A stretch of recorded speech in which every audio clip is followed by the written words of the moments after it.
And it looks like we're live. Yes, We are indeed. And good evening to you all. So, hi everyone. We're going to do a talk tonight about dowsing, and particularly dowsing with a pendulum and how to do it. So we have some thoughts about that. If you've got any thoughts about that later on, and we'll also be doing.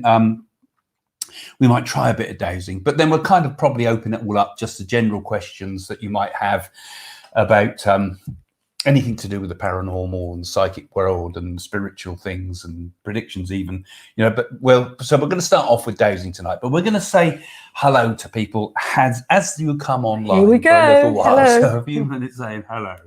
So who we got first? Guesses? Tiger Lily. That's Elaine from Wales. Hi, Tiger Lily, Elaine. Nice to see you again. I remember you've come on before a few times. BZL. Hello, Craig. Love to hear you again. Can't believe it's another Friday. I'm from Rochester, New York, USA. New York. Yeah. Of course, all the names in America are after English names, aren't they? There's Rochester here in the UK, of course. Nana Rosebud. Hi, everyone from Totton, Southampton, Hampshire, just down the road from us. And she's saying... She's lost in space and time. But you are, aren't you? Yeah, I feel like that. I'm really tired. You're spaced out tonight. So I've been doing a lot of videos. I put a lot of videos up about Chinese zodiacs if you want to go and find out your Chinese zodiac sign. Hello, Jane, as well. Good. Oh, thank you. Oh, thank you. Jane, yeah. The reason I have to put my glass on. No good. It's all down here. Good evening, Jane and Craig. Looking forward to this session. Best wishes from Harrow in Middlesex. Oh, good evening, kindred spirit. Yeah. Yeah, we'd like to say, as you're joining us, we're going to be doing things about dowsing. Hello from tonight. Surrey, Graham. Hi, Graham. Nice to see you again, I think. You've been before. Laura Wells. Hi, Laura. That's a friend of mine. Oh, some people we know. Because obviously the people we know come on quickest, don't they? Because Patrice they're from on Germany. Facebook a lot. Yeah, we've seen Patrice share quite a lot, haven't we? Good morning. Gail from Cyprus. Hi, Gail. Yeah, I remember we've had Gail on before. We've got quite a few regulars that come in to see us, Lorraine haven't we? from Wareham, Dorset. Hello, Lorraine. Slovakia. And what's the name? And what's the name? Jordi Zupan. There you go. See, I can pronounce all these difficult names. And the next one, Craig. Chandrini, Prem, and Ubughuti. Namaste. And namaste to you from India there. Sheila, hello from India. Hello, Sheila. You don't say their surnames, do you, Jane? Well, I like their first names. Sound great to me. Agility Bits. Agility Bits, of course. Hi, Pat. Hi from Cornwall. And it's raining. It is. It's rain. Well, it's not raining here because you'll hear it when it rains because we're under a glass roof here, believe it or not. So. And Linda. Hello, Jane and Craig from Cyprus. Linda. Hello, Linda.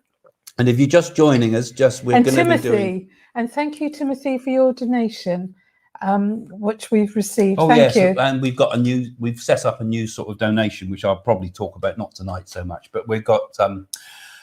We're trying to set a target with the centre, for the centre. So we'll probably be plugging that a little bit as we move on. But you were the first one to contribute, and that's really appreciated. Very appreciated. So so help us with the GoFundMe. He's got it there already. Dominica has. So if you have a look at that GoFundMe link, it should be in the description below. If it's not, I'll make sure it is. Yes, it is in the description below. Please add Korean subtitles. Yes, you keep saying that to me, but how on earth do we do Korean subtitles? I can't speak Korean, and I don't think it auto-translates.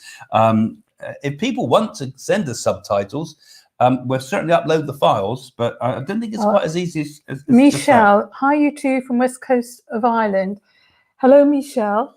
And actually, talking about subtitles, I don't think they come up on live feeds. I think they tend to come up on the ones when you upload a video. So Laura's in Scotland. Hiya, Laura. Nice to see you. I call her Lara. Lara or Laura, I don't know. Lara, she's got beautiful hair.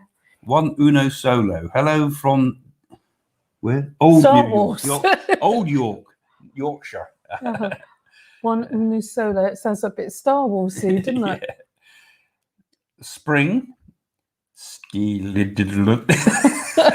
Hi, YouTube, Wisconsin, USA. Yeah, if you're just joining us, we're going to be talking about dowsing An tonight apple. first, anyway. Apple from Switzerland. Talking about Hi, Apple. Nice to see you. It's your friend. I've got your sister here. William Tail's been looking for you. Lovely to see you both again. And Ninan, good evening, dear friends from Brittany. Good evening. It's nice that we're getting people all over the world again. From all over the world. And nice to see a lot of regular faces here too coming up too. It's nice. Follow us every Friday, 7 o'clock. We're always on at the same time if you miss us live. Michelle, hello, Jane and Craig. Michelle, the one who had trouble last week. Lovely to see you both. Yeah, nice to see you. Did you have, what was the trouble she had? I don't remember. The trouble logging in, perhaps? Yes. Or was trouble online? We didn't ban you, did we? Fleming. Rosenwald. Cold here in Denmark. Well, it's pretty warm here in the UK, actually. In It's not bad. Well, in yeah. the south, at the north, they've got some cold weather. Yeah. But it's quite warm down here in the south, isn't it? Right, and Ginger Tea. Great to see you both. Hi from Kentucky. Hi. Yes, yes. So hopefully... Don't they have a famous derby in Kentucky? Yeah, is that the same one? Is it? Yeah. It's Catherine, it's not Kentucky Fried Chicken. No, I don't know. Hi from Australia. Catherine. Australia again. Yeah, God blimey. And we know what time it is there. So it's pretty heavy duty coming in at Wells, that time, 3 o'clock in the morning. Wells. Yeah, so it's nice to see you all again. We're going to be talking about dowsing if you're just joining Hello, us. Hello, TJ from Washington State. Hi there, TJ. So like we say, we always sort of say hello to a few people, as gives you time to get online live with us. And here we go. Today's topic is going to be about how to dowse and use the pendulum. Okay. Shall I start first, ladies first? Okay, and I'll give an description of how to dowse afterwards. Well, years and years ago, when women wanted to know what the birth of their baby was going to be, what they were expecting, my grandmother taught me that you put your wedding ring over your hand, and then if it goes round like that, it's a girl, and if it goes up and down, a boy. But you'll be glad to know, Craig, I'm not pregnant. And they used to do this and lay down on the floor over their stomach, and apparently it worked. Yeah, I mean, that's one of the earlier uses, isn't it, of dowsing? And then if we're going back, people use hazel twig sticks, didn't they? Yeah. Well, it goes right back. Dowsing goes back quite a long way. It goes right back, I think, to the 16th century. The first records of it are, as far as I'm aware. And didn't they use dowsing to find springs, natural springs? Well, it was used a lot to find water. There you are. Yeah. It worked. They found it. It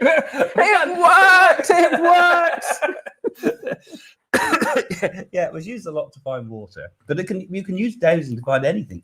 I mean, in Australia, they found a massive, great gold mine, $650 million or something, that they was found from that gold mine by a guy called Ziggy something. Not Ziggy Stardust. No, and he might have taken the name from that. I wondered that because it's with all the gold in there.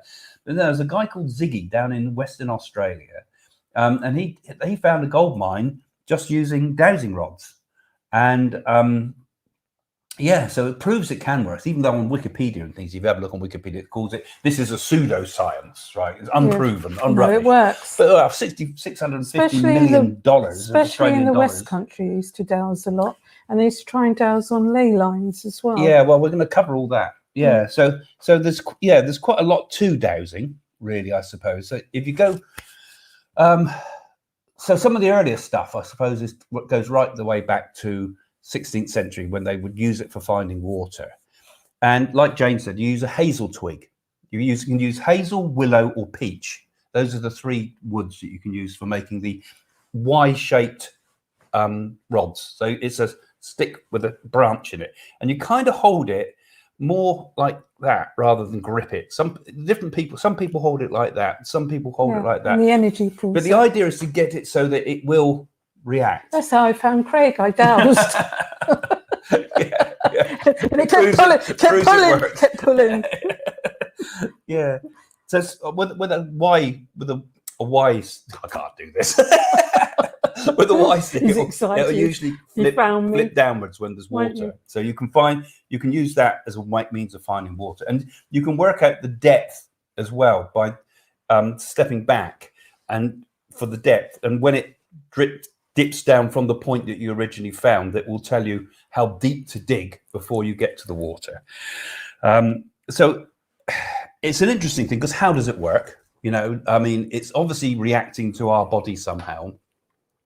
And probably some people say it helps join the two sides of the mind, the left and right hand sides of the brain, to connect us with our intuition. So it helps. It's a way to help to connect with the intuition with dowsing.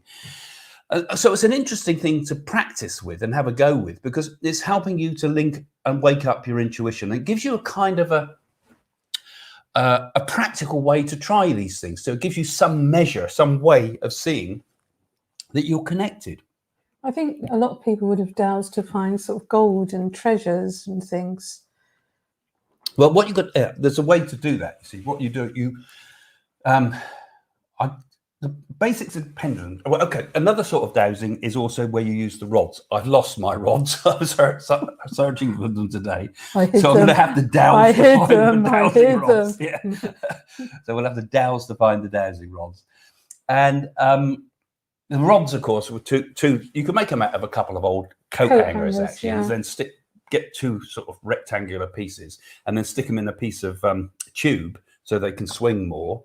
Dead easy. You don't have to buy them online. Yeah, they go in and out, don't and they? You carry those, and usually when you get to a point, they move like that. You know, so they cross over. So that's how you can find, say, water. And also, if you're dowsing for corpses, I believe years ago they used to put maps and turn them over, and they used to dowse to find missing people. Yeah, police do that. It can do, and that would be using the pendulum this time. But when you're using the dowsing rods, when they used to look for unmarked graves, right? Yes. The dowsing, the rods will cross when you're at the head of the corpse, and then you walk a bit further, and it'll cross again at the feet, and that's where to dig to find your corpse. Very useful, Greg. Very handy. Exactly. I don't think I want to be looking for dead bodies. You know, people say this is all useless stuff, but you know how. You don't know. You might not know where you've hidden a corpse, for example. So it's a handy, useful thing that we can all use in our daily life. I think monks use them to find spring water. Yeah, quite often. Well, actually, it was considered. Montifont. It was considered an act of monks. The devil. It was the devil that made it all work. Yeah, it was breaking the first commandment. You know, you must. Well, thou shalt not dowse. No. Yeah. I shall not have any other gods before me, you know. So it's sort of it was suppressed, and it was all part of, and of course it was called you use witch hazel, you know, hence witch, you know, witch hazel is the hazel you use. So it was considered as being very witch evil. Hazel was the Queen Mother's favourite plant. Was it? Yes. Yeah, good. And I know that because the butler at Broadlands told me that. So why would you like witch? Well, because they had a witch hazel tree and everything, and and I believe lots of ladies going right back in time used to use witch hazel on the skin. Well, quite good. It's an astringent. Yes. So it's good for all sorts of things. Like I was saying. So we got the dowsing rods like that, which are very useful. You can for finding water, but supposing you want to find you want to use it. You know, Jane mentioned about that was used a lot for things like pregnancies and babies and things. So you can use a pendulum to ask basically yes or no questions. Now, if I don't break this, so there's my pendulum. It's a sort of just a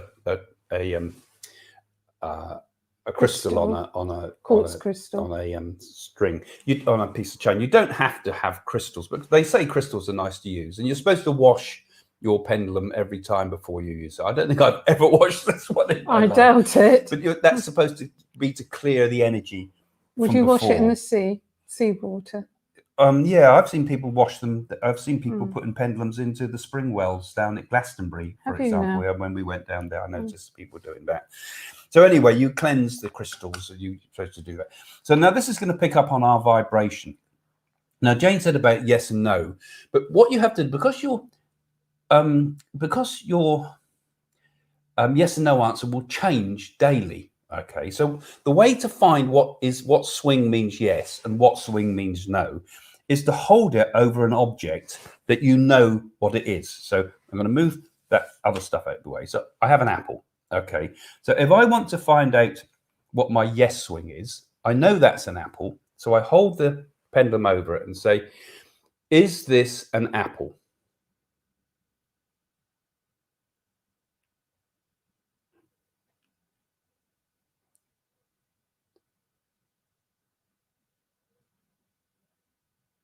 Right. It's amazing how it moves, because there's no way I'm trying to move that. It just goes by itself. So it looks like side to side seems to be for this is an apple. Okay.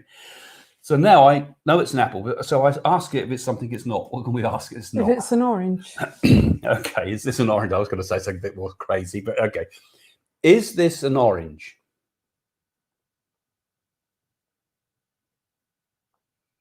Now, don't. Wow. It's no. It's saying no So because it's it's no. But swinging look at it. round. It's going round. It's orbiting it. I don't know. Amazes me how. So no, my no answer is therefore round and round. So today's yes is side to side, and today's no is round and round for me. Okay.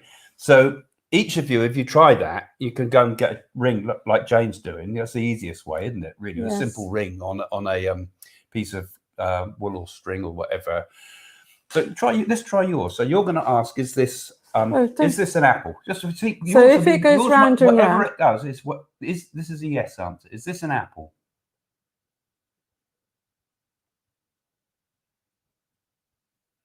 so what would you take? It looks like side to side is an apple for you. Okay, stop it now. Is this a banana?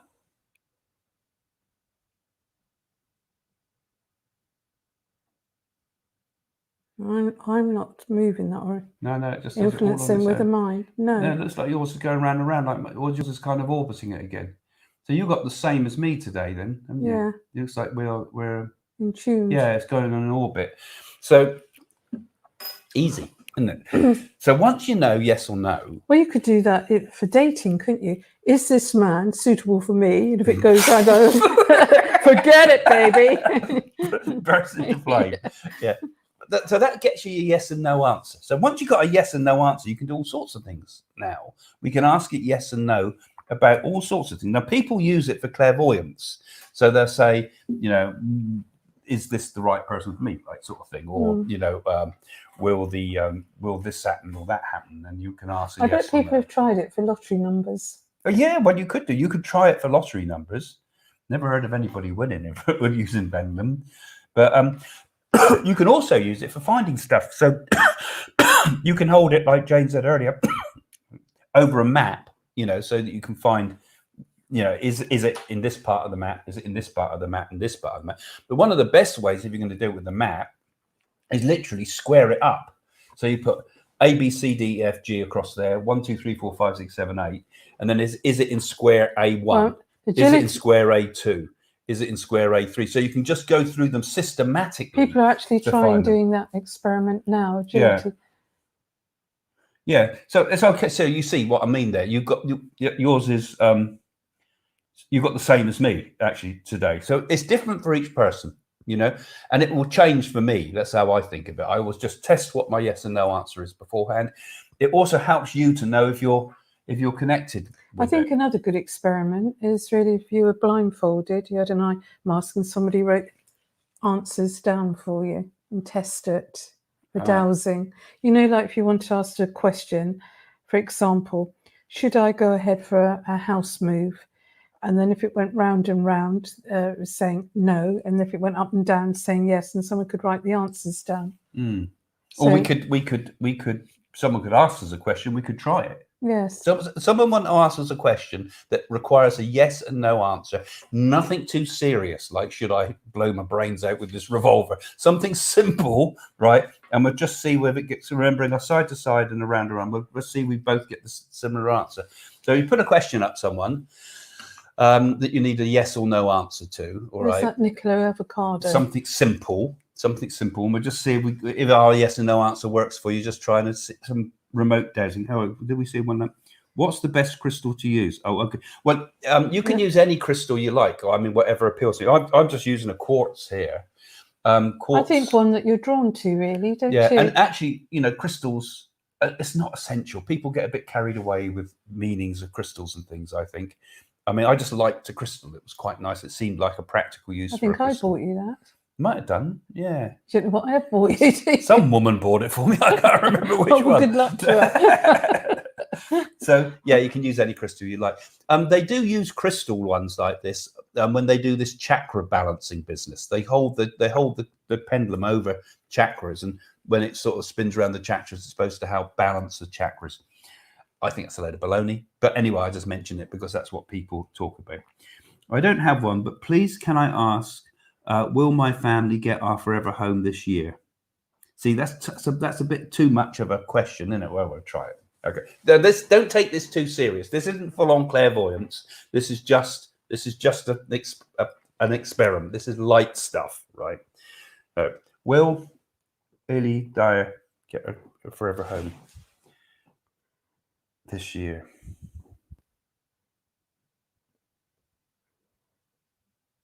Mine's saying yes. Mine's saying no, because it's going round and round. Round and round was no. Yours is going round and round. Yeah, but mine's different than yours. Yeah, no, we had the same one, didn't we? Mine was side to side for yes, Oh, yeah. and round for no. So I'm afraid not from the suggestion of that.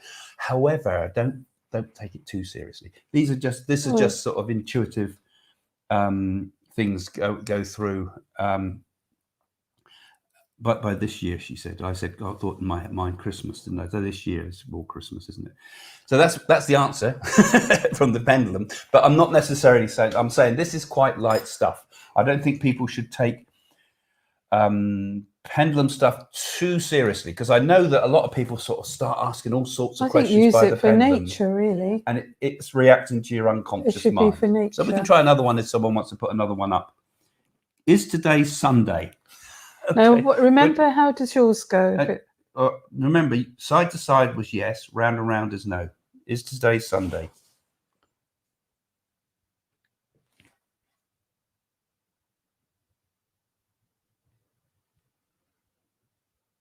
Mine's saying no. Mine's saying no. Hang on, yours is going side to side. Mine's going up and down. Mine's different than yours. Mine's going round and round.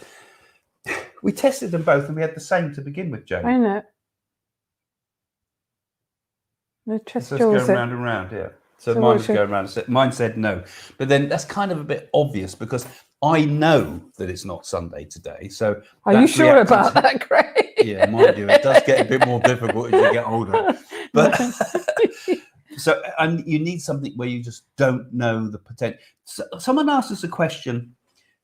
Hold something that you've got there, like something, and tell us what if it is black or white or something like that, and then we can get a definite answer to it, can't we? There's a test to it, something that's like, am I holding a flower? Yes or no? And I've found yes or no and find out if they're doing that or something like that. You either are or you aren't, So if you wanted to ask a question like that, any of you can do that. And that's kind of just really to show you how the technique of using a pendulum works, really. Don't look like we're getting any takers for this, are we? I can't see because you... Am I holding a diary? So they may or may not be holding a diary. Okay, I'm going to see what this says. And then you can answer us in a minute. That? This is kindred spirit. Okay.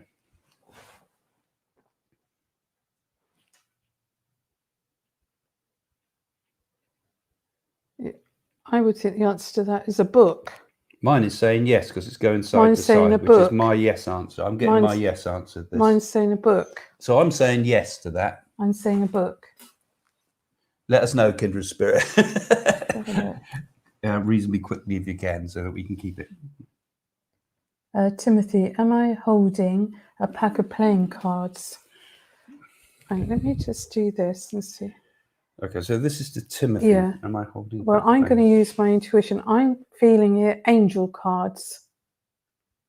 Are you holding angel cards? I'm getting no to the pack of playing cards. I got angel cards. I'm getting no because it's going round and round and round. All right. So I'm holding a small red diary. So that was correct. We got with kindred spirit. Yeah. You see, and yeah. Am I holding a diary? Yeah. And okay, so that's good. We're correct with that. And the other fellow, the other one that we had up. Timothy. Yeah. Tim. Come in, Timothy. Come in. Yes, so we're correct with that one. So it kind of can work then, can't it? So we're getting yeses on it here. Am I holding a pack of playing cards? And were we right with that? Well, I'm waiting I the said answer, no Timothy. to that, didn't I? I felt angel cards, but maybe. So we do this. This is a problem with chat. People are a bit slow responding. Okay, we'll do LE2. Is my dog brown? Okay, good one. So that's the sort of question we want.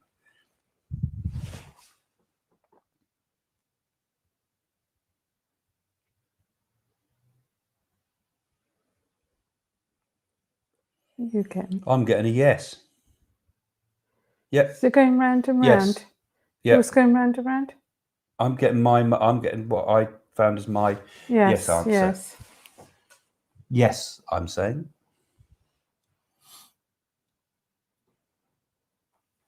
Yes, angel cards. There you go. No, where? There we are. Oh, right. Yes. So Jane was not just using the pendulum; she was using clairvoyance there too. Yes. She didn't say just you said extras.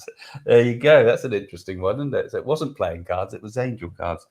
So you wouldn't get that from a pendulum. That's coming because Jane was picking up clairvoyantly with you there. So, all right, with one more. This will be the last one for Apple. Am I holding a cake? You can do that.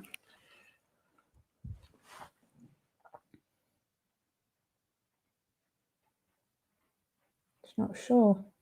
It's just completely not working. Doesn't like your cake. Not sure. I'm getting no reaction. That's unusual, isn't it? Mm. It was going well before. I reckon she's eaten the cake. I reckon you've eaten the cake. I'm just getting a none. I can't answer it. I'm not getting a response at all. It's not moving at all. The dog one was wrong. The dog's black, not brown. Oh, it seems to be working now. It looks like it's a yes answer. We were wrong with the dog. Yeah. Looks like that's a yes answer. I think with the dog trying too hard.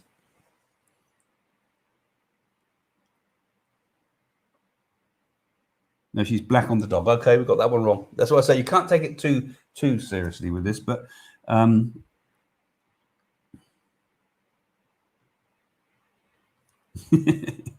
she's thinking about it. Yeah.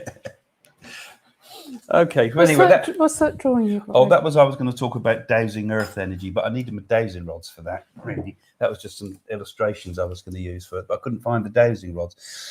But that's another thing that people do is you can, we talk about this idea that there's certain areas that are negative earth energy, and you can dowse for those, but you would need to do different points and lines and see where they interact. There is no cake, so I was right. Was I right with that or wrong with that? I can't remember now. Did I say yes or no? I can't remember. I can't remember. I might have been right. I have selected hearing where you are, Craig. I'm sure the skeptics can come in and remind me if I'm wrong. But anyway, that's kind of the basis of how dowsing works. Like I say, it's nothing to take too seriously. I mean, I think it's, like Jane just showed there with the angel cards, it's much better to use clairvoyance rather. So I don't very rarely use. If you got the hazel twigs, I think that's most interesting. Like if you were to go to Farling Mount or you'd go to Stonehenge or somewhere like that. I think if we had a specific task in mind that where we were kind of using our clairvoyance and we were searching for something, like we've been put on TV before searching for lost bodies and things like that, didn't they? On a police one I did years ago somewhere where there was a body lost or buried. And then we've been contacted for things like TV shows and things like that. I think I'd probably start using the pendulum to try to work out with a map where I felt we should go. Well, I've done a lot of police work. And what I do, I get a map and I have to put across, the map's reversed around the other so I don't see it. And then I swing the pendulum and then wherever that drops down quickly, I put across and I managed to find a boy's foot in a shoe that was missing. Yeah. Do you remember? I won't say his name because I'm not meant to. But and then they actually found where he was taken out to sea. Yeah, that's right. And you found the spot because it was in the water, wasn't it? When you found it. So that's it's kind of a use. All these things are, all things like this are just tools. They're not the clairvoyant thing themselves. This is interesting. Timothy says, and we'll let the question come up on the screen then. Right. You put the Timothy one up then, Domenico. Yeah. Yeah, you can read it, Craig. I can't read it from here. I knew someone who used dowsing rods a lot and her hair started falling out. Very strange. I've never heard of that. Have you? I used to use them all the time. And it never affected me. It's true. Yeah, I don't. I think with dowsing and with everything, they're just tools. Like you see people using tarot cards as if the tarot cards tell you something more than what they tell you. They say, oh, coming up, the future of what's going to happen to so-and-so is going to be the tower. It's going to be terrible, and things like this. And I think, they're only tools. All they are is hints for you to use your clairvoyance. But then I wouldn't knock people using tarot cards because everybody works on different people levels. can use, but not to remember. It's not the tarot card that's important. It's the evident proof that the medium or the psychic can give that's important, and that's the thing. All these things, everything that we use are tools. The mediumship, you have zero tools. You don't need any tools whatsoever with mediumship because that is purely the connection with the spirit world. I've lost a remote control. Shall I try to find it with my Good idea. Yeah, that's what. But if you're going to do that, actually, Pat, I know your name's Pat Agility. So, what you want to do is draw a little plan of your house, probably the living room or the house, and then draw a little plan of it and do a pendulum over each little bit of the plan. Yes and no answers, right? And then, okay, we decided. It tells you it's the living room, and then draw a rough guide of the living room where the TV is and things like that. See, when you try it again. I feel the settee. Yeah, it's the most likely place, isn't it? But I mean, just make yourself a little map and dowse the map of it. Or you could walk around with it dowsing too. So it's kind of quite good. It picks up on our intuition. So it's obviously very influenced by our own unconscious mind, isn't it? It's very influenced by what's in our thoughts.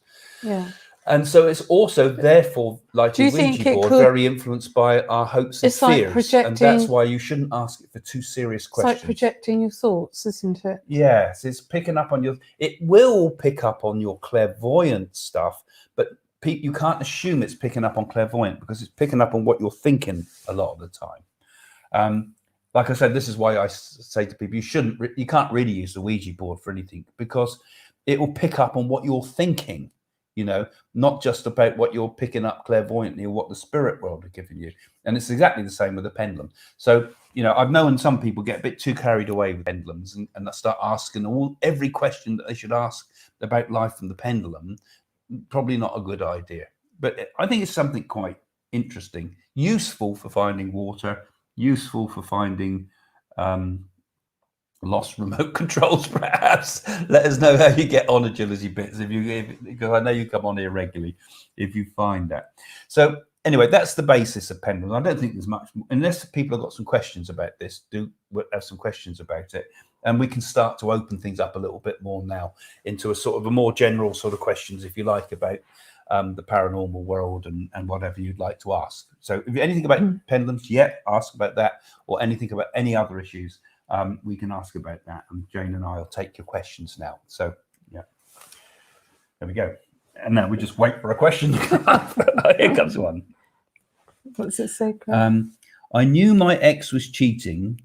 I used the one that swings, but I found the other person's earring behind the TV. I knew my ex was cheating. I used the one. Oh, I see. You used the pendulum that swings. We did, yeah. And you found because you sussed her out and found the earring. God. And that's through dowsing then. So that sounds pretty useful. So there's a good use for it, finding out if your husband's been cheating on you or not. How awful though, isn't it? What a shock though, actually, isn't it? To find that. Horrible. But I suppose your intuition knew what was going on, didn't it? And it knew where to look if the pendulum found that for you. Beatrice Dye. Yes, it's from north to south. No, it's from west to east. When going round, it means searching for answers. Yeah, you see, there's different ways of interpreting. A lot of people, I mean, people have different ways of interpreting the swing, saying this means this means this means that. But I usually find that most dowsers I've spoken to who do it quite a lot usually say you've got to find your yes/no answer before you start, and each time you reaffirm your yes/no answer. And they might have, they're doing it all the time. They might, like you've got there, have yes, no. I think farmers still do dowsing with yeah, sticks, it's a common with thing. Yeah, it's all over the place. sticks. Yeah. It's a very common practice. It was used in all sorts of places. Yeah. They also look for oil with it, of course, and it's still used for how to look for oil. Fascinating. I've forgotten what they call it. Searching for oil. There's a special word for it that they use in America, particularly. I've forgotten the name of it now. But yeah, you can search for oil as well. Okay. Why the aliens came to visit me many times? This is a very serious question. Thanks. I don't think we're touching aliens tonight. I think we're we can do open to any questions, but that's a bit of a personal question, which is all requiring personal clairvoyance. I think we'll keep to the dowsing, which we kind of don't cover here. But it's an interesting one. If we do ever do another one on aliens, we'll ask for your experiences. But that's kind of asking us to give clairvoyance, which is not really this show's remit. What do you think of people who claim to reach spirits through the so-called ghost box? Once again, we're concentrating on no, that's all right. No, we're not. I said open it up. I just said, yeah. So that ghost box thing is kind of, this is the one that picks up all the different bits of radio frequencies, doesn't it? And white noise. No, it's not white noise. You get black noise as well. What it does, it picks up ghost voices, random radio signals, so it gets little bits of random voice and things like that, plus a lot of static and white noise and things. And of course it sounds like it's people communicating, and I know a lot of people take it really seriously. People have been known to communicate through the radio. Yeah, through the radio, but the ghost box she's asked about, and I think the ghost box is a bit of a gimmick personally. But I haven't really, to be honest, I haven't used it a lot. I just think, well, okay, just picking up random sounds that you're going to hear occasional voices in will make you kind of think things are there that they're not there, because we project our mind onto things. Like we project our mind onto look at clouds and we can see faces in it, and we project our thoughts, our hearing, as it were, into random sounds, and it can appear to sound like voices and things. However, when you get things like pure static, like white noise, like Jane was talking about, you get white noise, pink noise, brown noise, and all these different sort of slightly tonal versions of sort of a hiss, basically. Sometimes it does seem to pick up sounds. I mean, I was asked to do the program. There was a program on the cinema called White Noise, and I was asked to get involved in that for a while and did some of the promotions for it, particularly in when it came onto British TV. And I actually knew the people that were behind the White Noise story, the ones that a lot of was originally about. And they were getting some really seriously interesting stuff. They were getting what did appear to be voices coming through the white noise. And if you do listen to white noise sometimes, it does sometimes seem to have, it does seem to get this, sometimes you can hear voices. But the thing is, it's not just you projecting the thoughts onto it. These people were recording it, and anybody listening back to that can hear it. So we'd all sit and we'd all hear this voice. It wouldn't just be me projecting my sound, my hearing onto it, thinking it sounds like something, And so I think that's probably a better tool than the ghost box, actually, that if you use white noise. Shall I read it out? Yeah. All right. I have to turn it around because I can't read it. How do you know when you get a download of information from spirit if using the pendulum? Are the voices inside your head or outside? It depends, doesn't it? You can have clairaudience, can't you? Outside, and then you can have an inner voice inside. Yeah. You can You can get internalized sounds, like Jane's is talking about there, or you can get objective clairvoyance. So when we talk about objective clairvoyance when everybody can hear it outside. So I'm just reading at the moment the autobiography of a man called Leslie Flint, right? Yeah. Now, he was a fantastic medium, you know, and I'm reading this. He's a very humble sort of man. When you read his book, it's well worth getting. It's very, very expensive on Amazon, but there's a special website to him if you can find that one, leslieflint.com or something, or co.uk. It's one of those, and they just reprinted some of them. So I was glad to get hold of it. But he used to sit in a dark room, and voices would just appear around him. But these weren't just voices that could have been done by a ventriloquist or somebody messing around. They were the voices of people that people knew, giving evidence of survival. And they actually tested him by putting microphones on his throat so that the slightest sound from his voice would be amplified, so to prove that it wasn't coming from his voice box, but it was just coming as a materialized voice from the spirit. So that was the absolute ultimate download, as it were. So her question was more about how can we tell if it's from, hang on, how do you know when you get a download of information from spirit, if using the pendulum, are the voices inside your head or outside? I suppose in terms of mediumship, we have to be cautious to distinguish with mental mediumship, because when we don't get voices appearing around us, but we do get them inside our mind, as it were.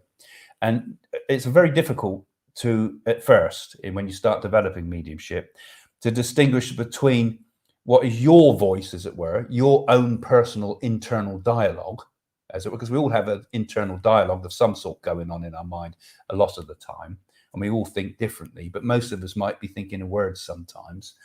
We've got to distinguish between that and also and what's been given to us from spirit. And that only comes with practice, really. That only comes with learning to observe the mind, learning to observe the mind as and keep the mind still, so that our own internal dialogue don't get in the way. And then if spirit can drop a thought into us, it's like dropping a pebble into a still pool. You can see the ripples.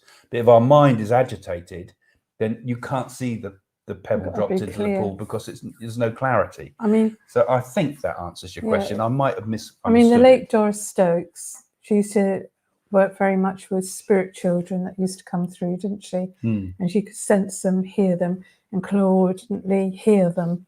And she wasn't a very well lady, was she? But no, she said, didn't she? Used to say she had so many operations. She said they're taking me over to the spirit world one bit at a time. Yeah. She was a very sincere lady. Yeah. Did you want to say some more on that? No, not really. I think what the point is, she had to know that she heard the spirit voices from outside rather than inside. Yeah, sometimes you'd hear them objectively. And she used to have like a little nap in the afternoon, so to rest. And sometimes she used to hear a voice and write it down before she went on stage. And yet we both had occasions, haven't we, where we've had voices appear in the room. I mean, I've had it in private sittings, and I've known people you have, because they've spoken about it. Well, and also some of the people I had children. I mean, suddenly the light goes on in the room, and you hear like a choir boy. And I've been given a reading to somebody that day, and a boy passed over to spirit, was 12 years old, and it was his birthday. Yeah. I had one where I was giving this woman a reading, and the room filled with the noise of aeroplanes. I mean, it wasn't outside, it was in the room. That's amazing. And I'd just been given the communication for, and her husband had been a pilot. Well, that's quite physical, isn't it? Yeah, it's so a physical mediumship. Really deep mediumship. That's what I call physical mediumship. But that's very, for us, for me, it's unusual. It's happened a few times, but it usually happens when there's a real need to really prove it to someone with life after death. Comes all the time. I remember once I was playing Elvis Presley's records in those days, and I thought, I wonder how you're getting on, Elvis Presley, on the other side. And this is, God is my witness. I heard, I didn't think it was me. Yeah, I can imagine that.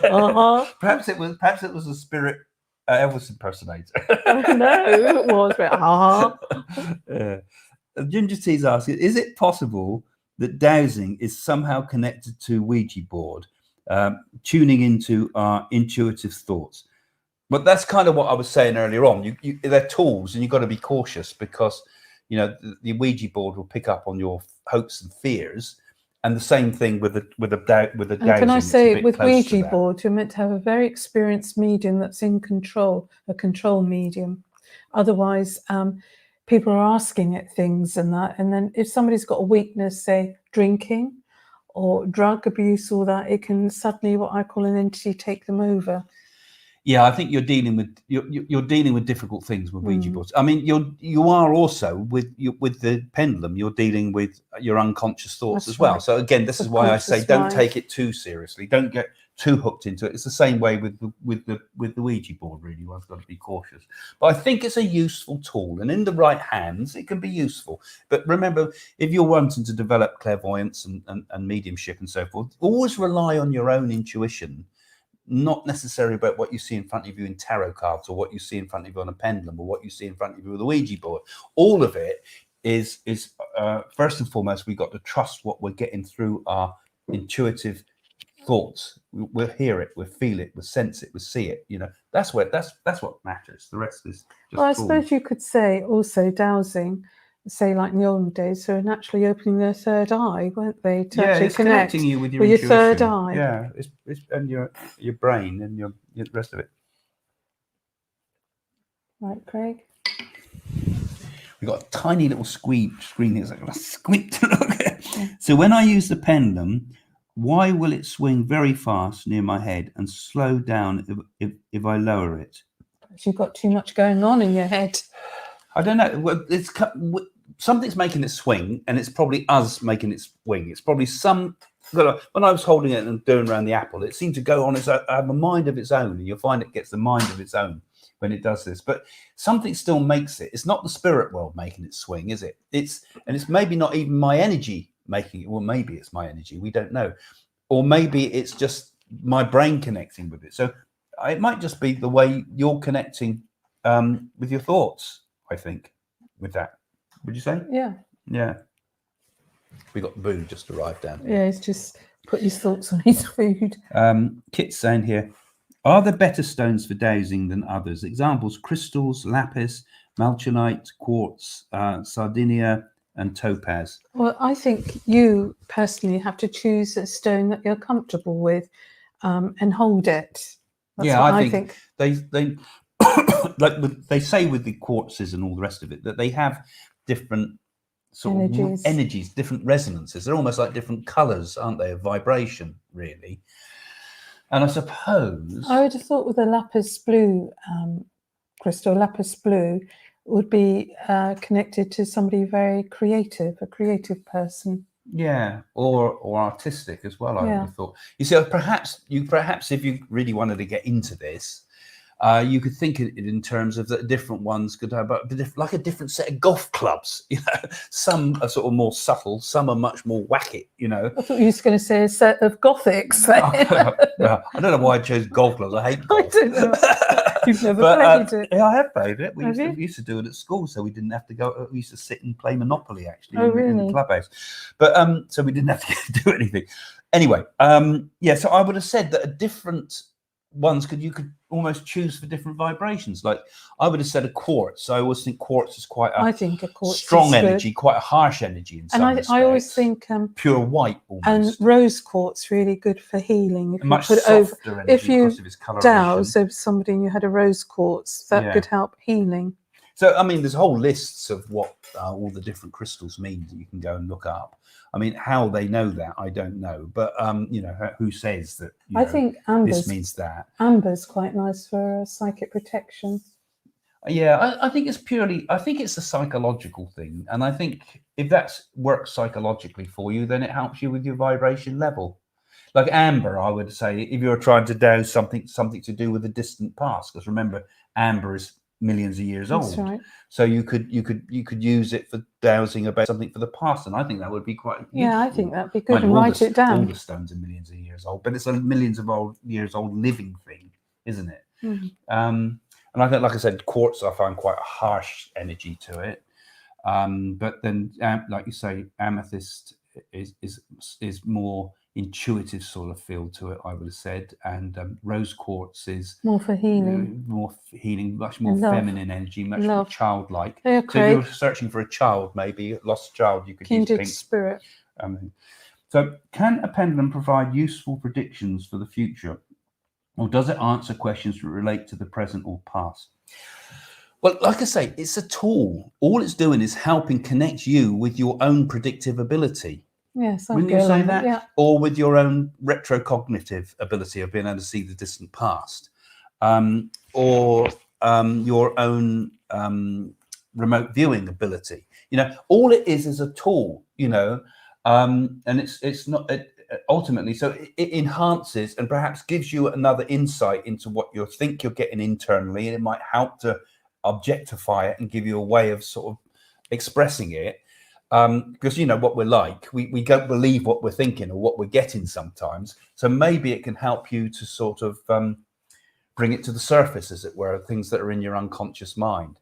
So I think that's my opinion. I mean, I expect a lot of Patrick Swayze used to carry crystals in his pocket. We met him, and he actually had dowsing things. He carried amethyst in his pocket. Well, he had 5 stones he used to carry. Because we met him. Yeah, we met him on the big breakfast, didn't we, that time? I didn't know who he was. Didn't recognise him. So I chatted to him for ages without knowing who he was. And then I thought, oh, is he famous? Oh, got it. Yeah. Ghost. Yeah, I know. Well, Elizabeth's saying, what are garnets good for? I like them. As I say, you'll be attracted. I'm attracted to diamonds, Craig. Tiaras. But whatever you're attracted to, and you like garnets. Well, attracted to diamonds. Yeah. Well, she is too.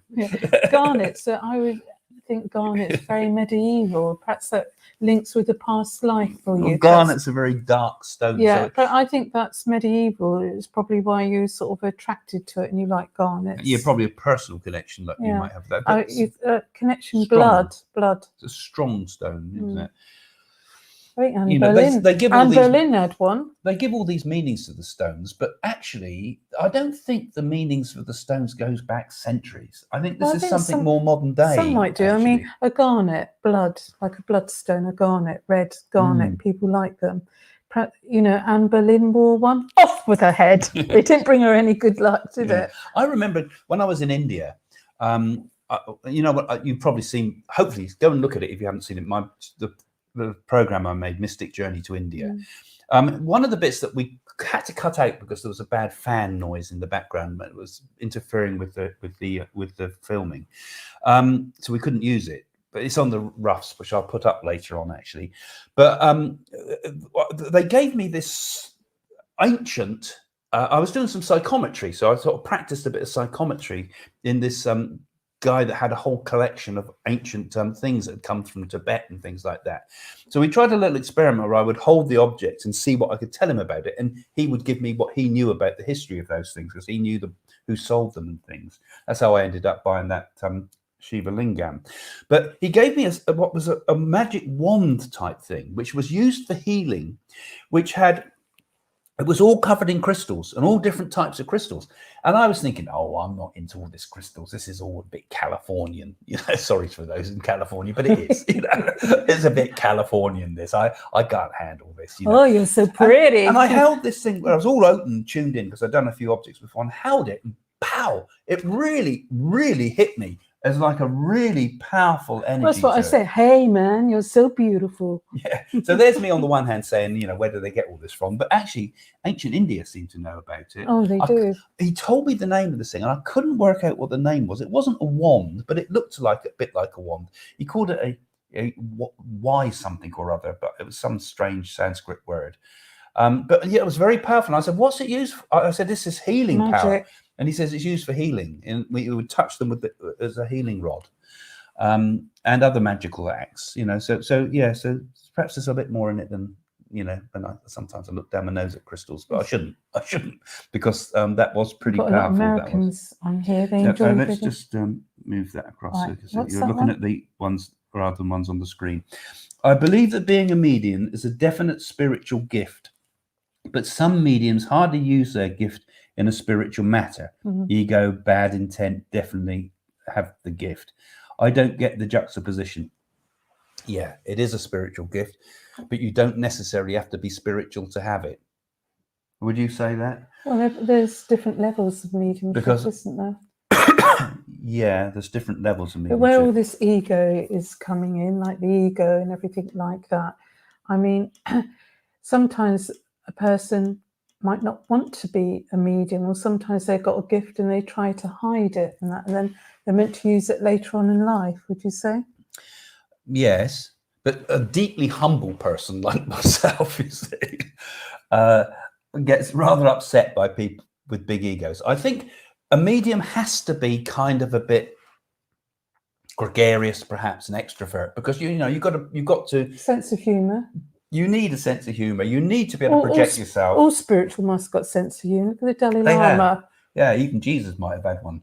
But I mean, you've got to project yourself into the world, So, and you've got to be, and that it kind of goes with a fairly extrovert personality. I've noticed quite a lot with mediums, and which is a good thing because people are coming and they've lost people and they're broken and desperate, and you're not going to be going, oh my God, that's terrible. You've got to be. You don't want to be so empathic that you're breaking down with them. You're there to give messages of hope to help lift them up. So you need that, and you also need the confidence to stand and talk like we're talking now to all you lot. You've got to have the confidence to do it. So you can't be a shrinking violet, but at the same time, there's such terrible egotism. Oh, we see it on so many.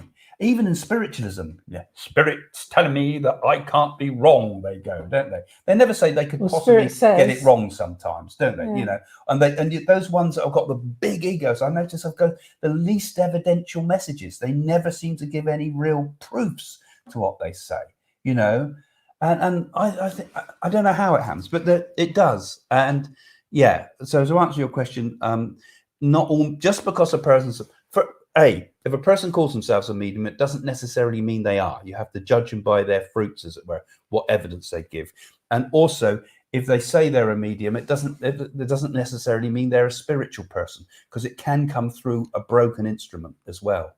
But if they're spiritual and at heart humble, and realize that it is a divine gift, that it's a holy office, if they really do have the respect for it that they should have, then I think the medium you'll find will be extraordinarily good.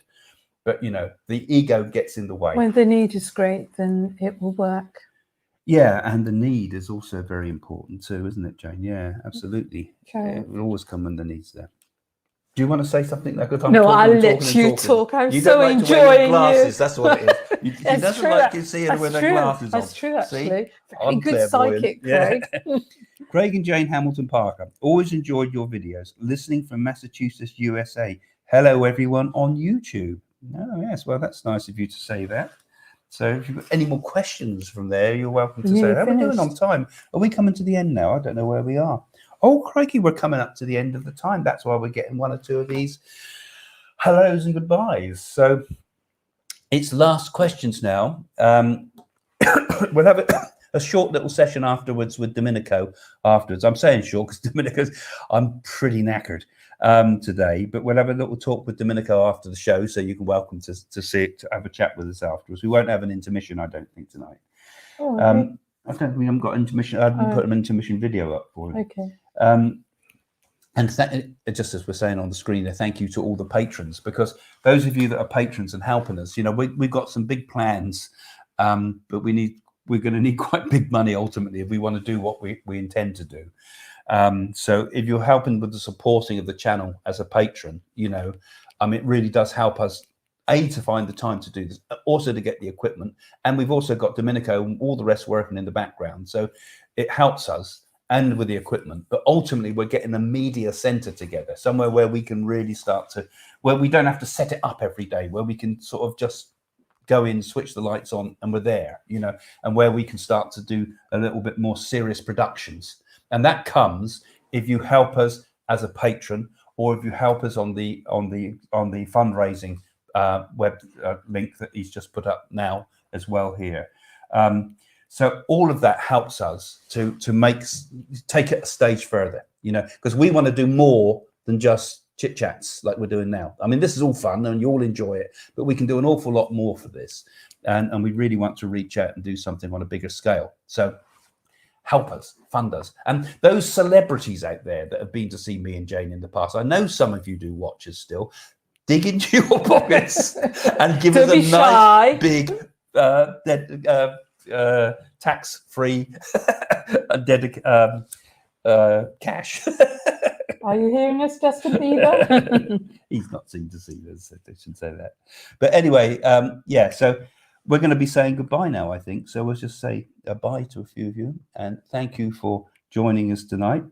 I'm a patron. Thank you, Vicky. I wish I could get on more often to you both. My schedule's just gone nuts. Yeah. And it's the same with all us. Funny enough, we're all on lockdown and I've been busier than I've ever been.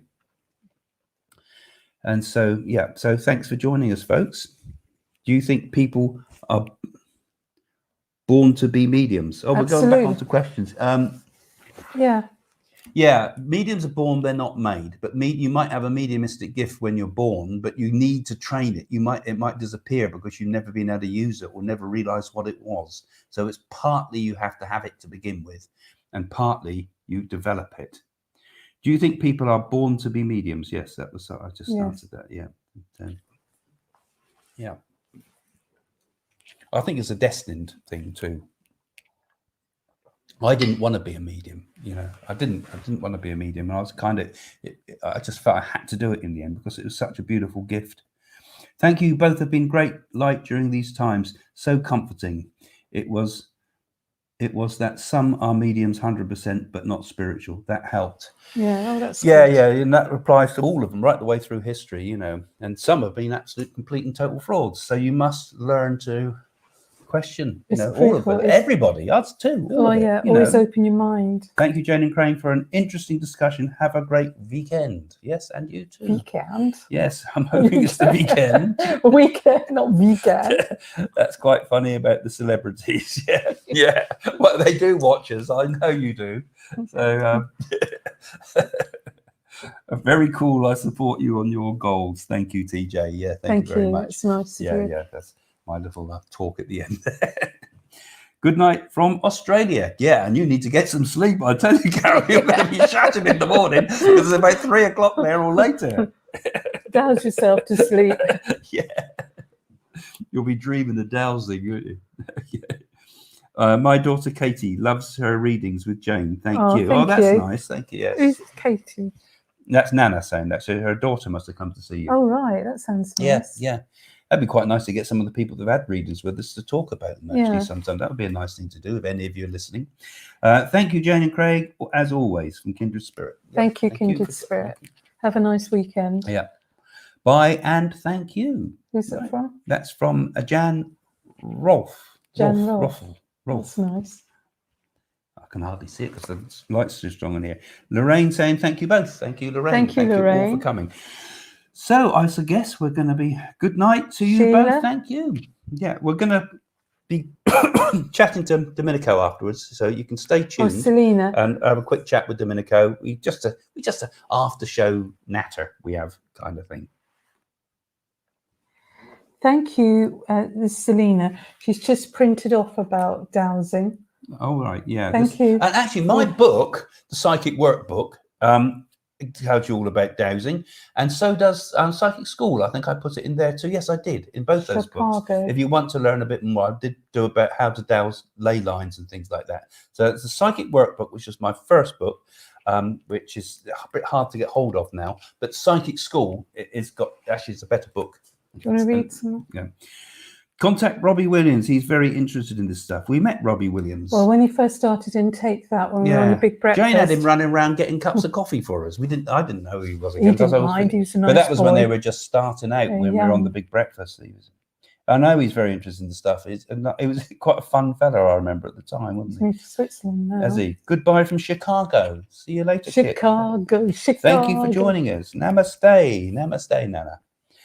So I suppose we better say our final goodbyes now, are we? We're gonna say a million goodbyes, a million thank yous. So I suppose we better say goodbye now then. Shall we say goodbye then? Yeah, we'll say goodbye. Okay, guys, thank you for joining us. And We're going to say goodbye for now, but you can stay tuned. And stay after safe. The credits, we're going to talk a little bit with Domenico. Yeah. Stay safe and look after yourselves. Okay, God bless. that's the end of the Craig and Jade show. Look out also for the Craig Psychic Show prediction Would show. you like to know more about the paranormal world? Craig Hamilton Parker's books are now available on Amazon. Explore the future. Discover what happens after death. Unlock the secrets of your dreams. Learn to develop your own psychic skills. People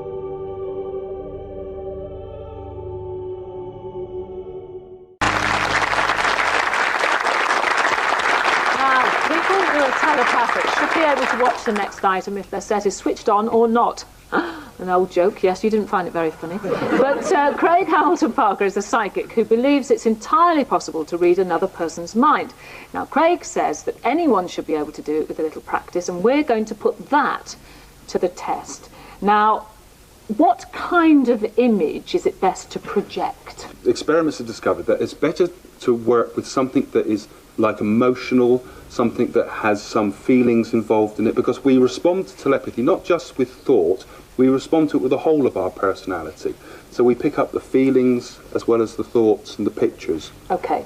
All right, well, thank you for that, Craig. Some of our studio audience are going to take up your challenge, all right? Now, the section of the audience over there at the other side of the studio, they're going to look at a moving image, and this section of the audience, including you, Craig, will try and pick up their vibes and identify the image, the moving image, that they are thinking of. Now, what advice do you have for both sections of the audience? Well, first of all, we've got to get ourselves relaxed. Both sides need to be relaxed. Let your breathing slow down, let your body relax, and close your eyes. And if the people that are sending the image can really feel that image, feel as if you're actually experiencing whatever they're putting on there. And the rest of us, when the impressions come to you, don't try to change them. Go with the first thought that comes to you, no matter how silly it might seem. Just go with whatever comes to you first. You don't know what it is, it's a bit like a dream almost, but somehow you're being placed somewhere and feeling all the impressions, all the senses. So this section should close their eyes. That section, obviously, they've got to watch, yes, they won't see it, will they? to watch what they're going to see on the monitor. Okay, but they have to concentrate and relax. Just relax. That's the most important thing. Now, shut your eyes at home if you want to take part. We're going to need total silence from all of our audience for this. Now, we'd like you, our senders, to project what you're about to see. So here come the pictures.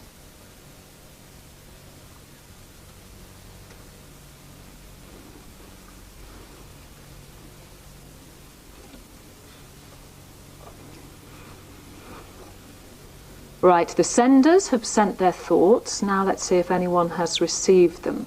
Does anybody have a strong feeling of what it was that the other section was viewing? Could I ask you, do you think, we're talking about the emotional state first of all, sad, happy, exciting, stimulating, what thoughts were you getting?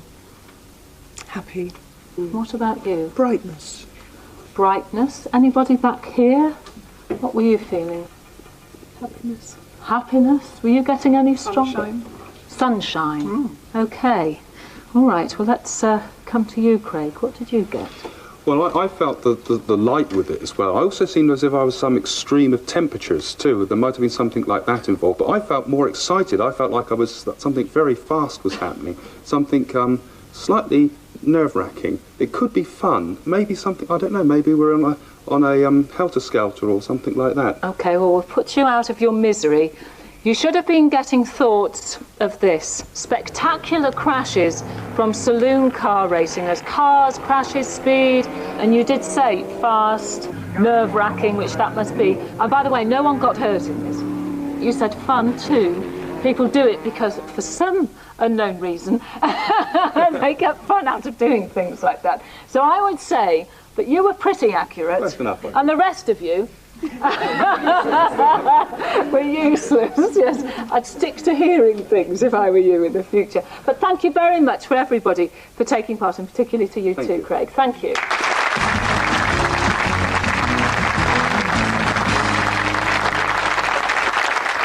Now, what we're watching here is a...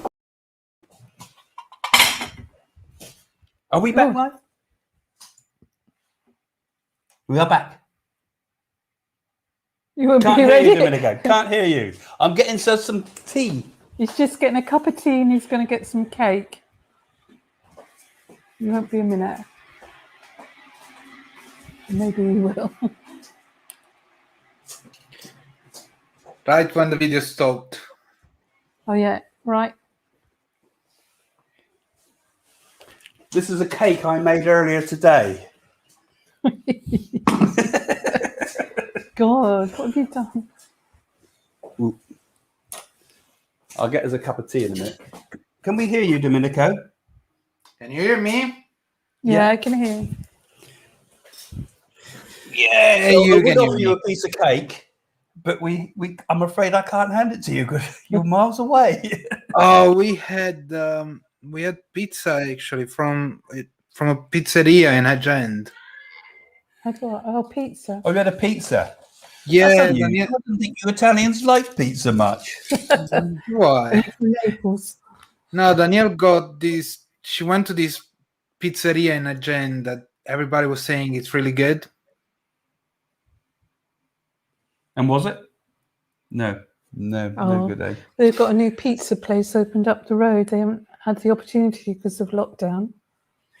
Yes. Well, my brother runs a pizza place, of course. So To be fair, it makes me wonder, should I open my pizza place? in a moment too. So those that are still with us, this is just us having a casual chat with Domenico, as you'll find there. This is the after show cup of tea.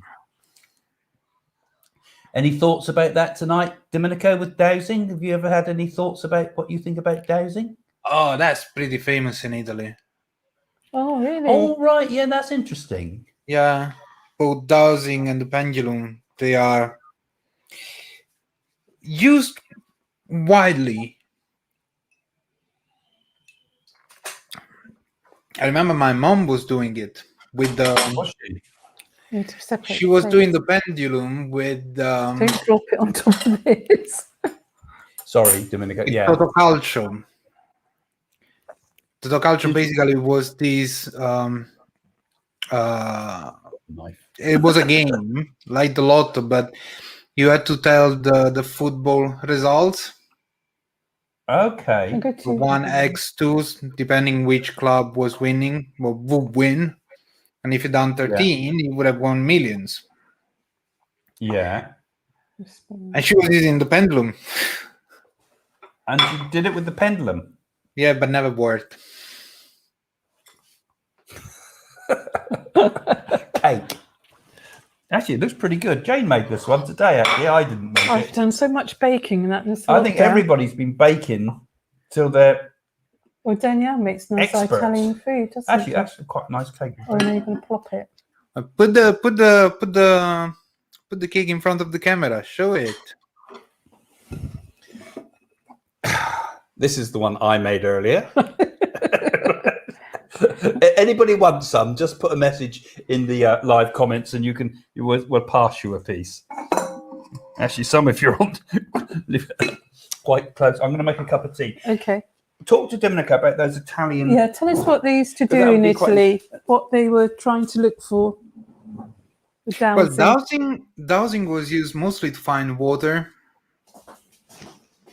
I remember in the village of my grandmother, Craig has the mic on, and it's making noises. No, yeah, I was telling you, in the village of my grandmother up the mountain, they were using these sticks Yes. to find the water.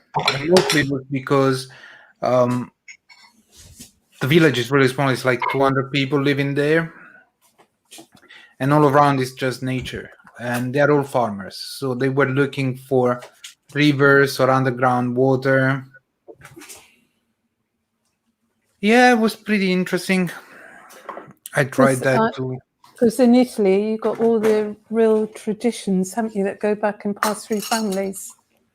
Oh yeah, especially if you go in Benevento, where my grandmother was from. Yeah. There is the legend of the witches of Benevento. Gosh, that's interesting. Tell us about it. Were one of the most famous.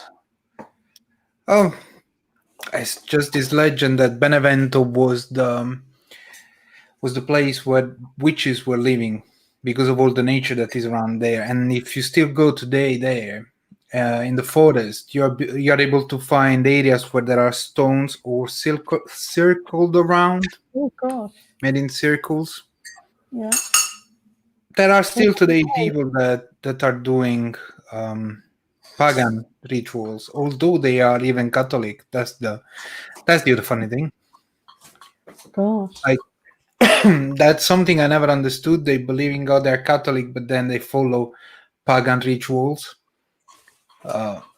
like offering wine to the moon on a full That's moon. really interesting. Offering wine to the moon. Well, in Italy, it's well known. Domenico's saying about witches in the countryside, and they've got stones. They offer wine to the moon.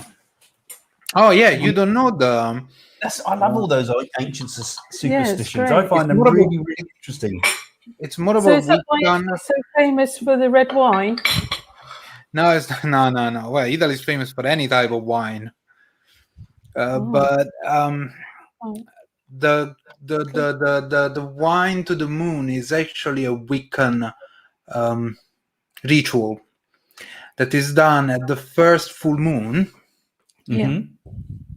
You need to get candles that are pointing at the 4 cardinal points: north, south, west, and east.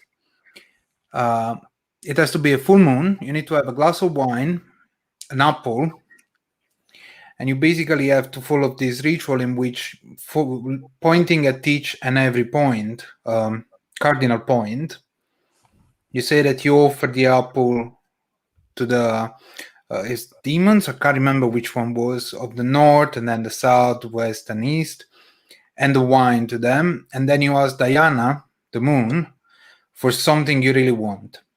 So whatever, whether it's money, love, fortune, you can ask her whatever, but you cannot ask with please. It has to be I want, and you have to give me, and if you don't, then something bad is going to happen to you. And you have to give it a date. You cannot just say whenever, otherwise it could be the end of your life that happens. You have to give a specific and the deadline. Say in 2 weeks I want to have this done. And if you don't do it, something bad will happen to you. Gosh. Well, do they also go down to the catacombs in Italy and they feed celebrate? the dead, don't they, in the catacombs? I remember when we went to the catacombs, they said they in Roman times, they used to go down there and they used to have picnics with the dead. Oh, yeah, but because that's actually a culture especially in the South.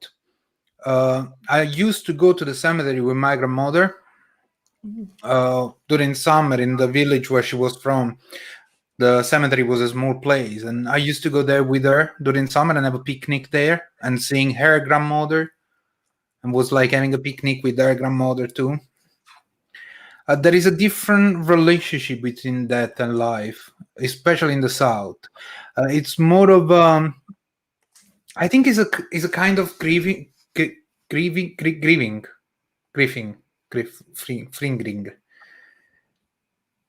You know, mourning, stuff like that.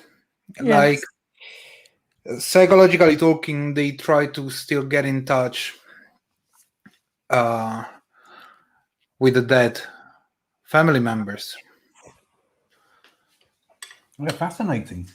Yeah, it is, but it is a different culture. Like I remember, since I was a child, my mom always took me to the cemetery. There wasn't the story of about death or life. When my grandfather died in my arms, and I was the first in line in the how is it called, in the funeral.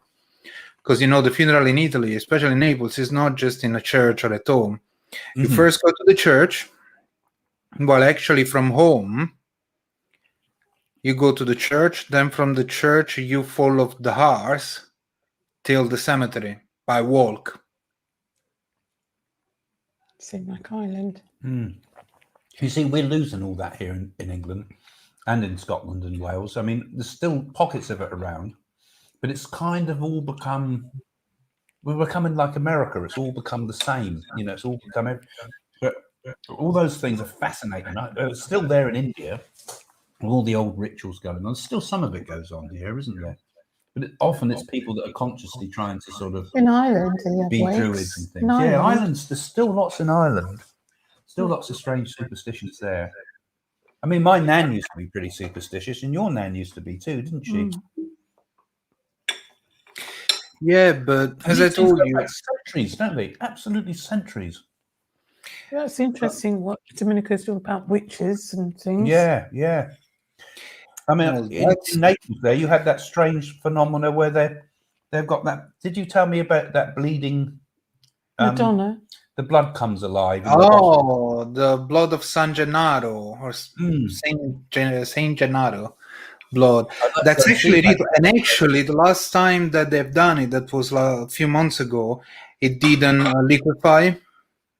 Basically, the legend says that inside this bottle, this glass bottle, there is the original blood of a saint that lived centuries ago in Naples. Yeah. And this blood, once or twice a year, from the solid form that it is, it liquefies. So better, they try to liquefy it. If it liquefies, it's all good. If it doesn't, and it stays hard, then something bad during that year is going to happen.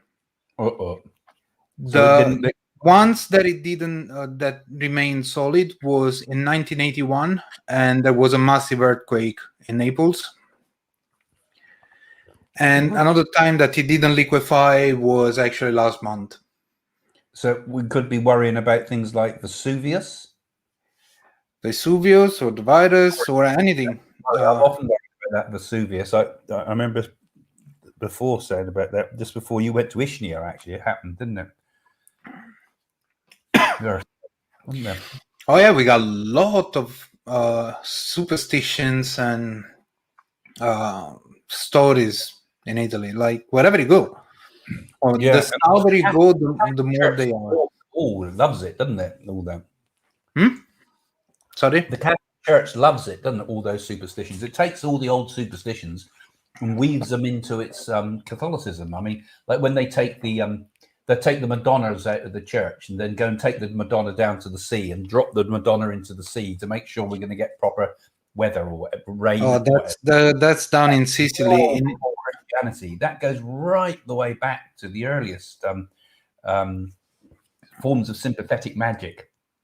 Yeah, in Naples, in Naples we have Madonna dell'Arco with Fuyentes. Basically, it's a group of people dressed in white with no shoes that are going around every Sunday morning at 7 a.m. Yeah.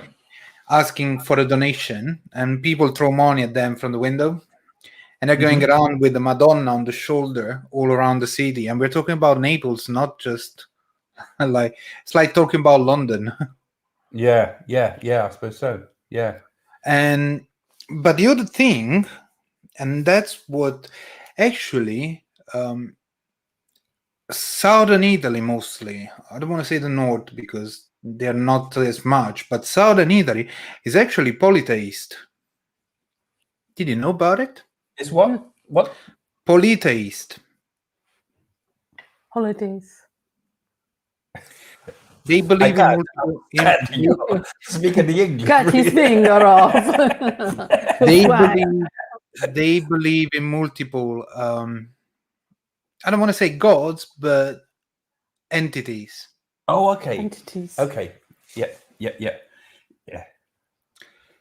I mean, it's a very ancient, like I say, ancient sort of things that probably even go back before the early Roman times. It comes from the Greek time, actually. Napoli is older than Rome. Yes. Yeah. Naples was one of the first cities built in Italy. Naples originally? Sorry? The Greeks. Naples? Yeah. Yeah.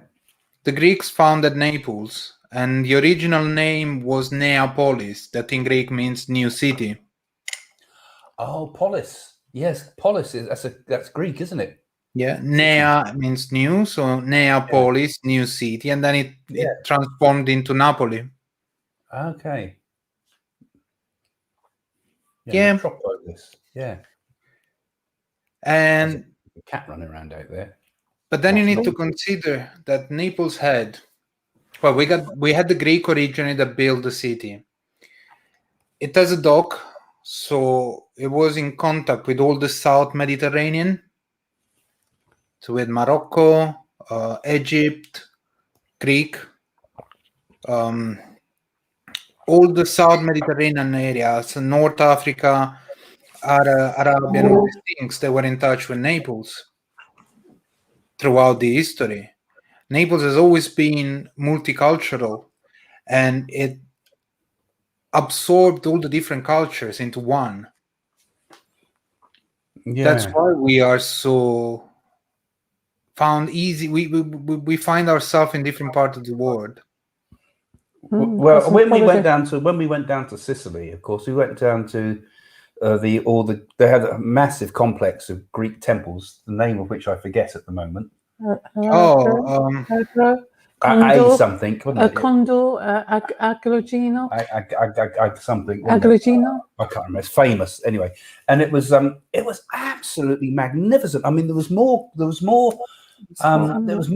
You felt you were more in Greece than you were if you were in Athens. You know, it was just incredible, and it points out that the whole south of Italy was basically Greek, wasn't it? I mean, it all came from the ancient Greeks. He's looking at it's on the tip of my tongue too, but most things are nowadays. It's Agrigento. That's it. That's it. Yeah, that's it. I mean, that's yeah, but so actually, they had temples of Hercules. Well, that fallen down. But they had Temple of Condor. Yeah, all the different temples. Jupiter. Yeah, Jupiter's temple, and all in different states of repair or disrepair. It's great. But you can imagine what it was like with all those ancient gods. It was just like going to the center of Varanasi, you know, with all the different temples for all the different gods. And I thought, well, you know, and actually in Greece too, actually they had they found some big Shiva lingams there. You know? So it was all interconnected. All ancient Greece and all ancient India were all connected. What does the Horn of Plenty mean? Because I know Domenico's brings those back in Danielle from Italy. Well, there's the Horn of Plenty. There's those rather nice cakes. Or the red one. I can't remember the myth of the Horn of Plenty. It looks like a chili, doesn't it? Oh, is that what was Domenico these holding ones. up? Oh, these ones. Oh, that's what you mean, is it? What? That's it. Oh yeah, those things hanging down. That's what you mean, is it? Yeah. That's not the Horn of Plenty. I think they called them. This one is for good luck. Good luck. Yeah, Horn of Plenty. Horn of Plenty, good luck. It's actually a red pepper or a chili, how you call it. It's a chili. And they're lucky, are they? Yeah. It's for good luck. Them on bracelets and that. Oh yeah, you can have. Well, I got this one that has even Pulcinella. Yeah. That is the mask of Naples. Okay. That's good. It's just for good luck. We used to have another neighbour here once, didn't we? And they used to always give us trouble with parking. Oh, third eye. And we put up the hand of Hamsa, you know, that's the hands like that, and put it on the door. And she moved within weeks. I couldn't believe it. And we had wonderful neighbours. It's up in the loft. Yeah, God, have to get that out. My father used to have a crystal door too. My father used to have a bullhorn, a horseshoe. Oh yeah, lucky. And everywhere he went, he had the horn in his pocket all the time. I think these things could work too, you know, because although one side of me thinks superstition is just sympathetic magic, you just, you know. Well, they use magic numbers, don't you they? drop the Madonna in the water because the water's water and it make it rain. What about the magic symbols? But when I went to, when I went to India and that, it changed my mind about everything. Because when the Nadi was able to give me all these magic formulas to do, and I did it. You remember I used to get those I get migraines occasionally, but I used to get those absolute mighty headaches, which were sort of like, which I thought was kind of like what do they call cluster headaches. And I started getting those, and it said I would get it in the Nadi, and then it told me a remedy for it, which was to put to cover my face in turmeric on the forehead with turmeric Ruined powder, my pillows for 3 days. You ruined So I had the to wear. pillows. I had a bright red, bright yellow, Like a clown. like a clown. I looked crazy, and I wore it for 3 days, and it never came back again. In fact, I had one of those cluster headaches when I put it on, and it went like that. And I had to put turmeric, and I had to put ivory in it, which I didn't like the idea of that. But this is part of the magical formula, wasn't it? So I got a piece of old 1930s ivory I was able to grind up for it. So I wouldn't encourage that for anybody, of course, with all the terrible things happening to elephants. But anyway, it's an ancient idea. But it did, it worked. And I had to say a mantra, didn't I? Well, a mantra. I did this mantra, and it cleared. Domenico actually has got a tattoo of the third eye protection. Yeah, so I think these things do work. Oh yeah. Come here. Oh, show us again. Should I show you my tattoo? No, thank you. Yeah, see? No. Yeah. Amazing, isn't it? I believe in all that. I think there is something. Well, since India, I changed my mind about the possibilities of what magic can do, because from that one example of clearing the headache, it was just so. It was so proof. You know, that wasn't psychosomatic. I.e., bringing it on yourself. Okay, Danielle. Yeah, she's here. She doesn't want to come and say hi.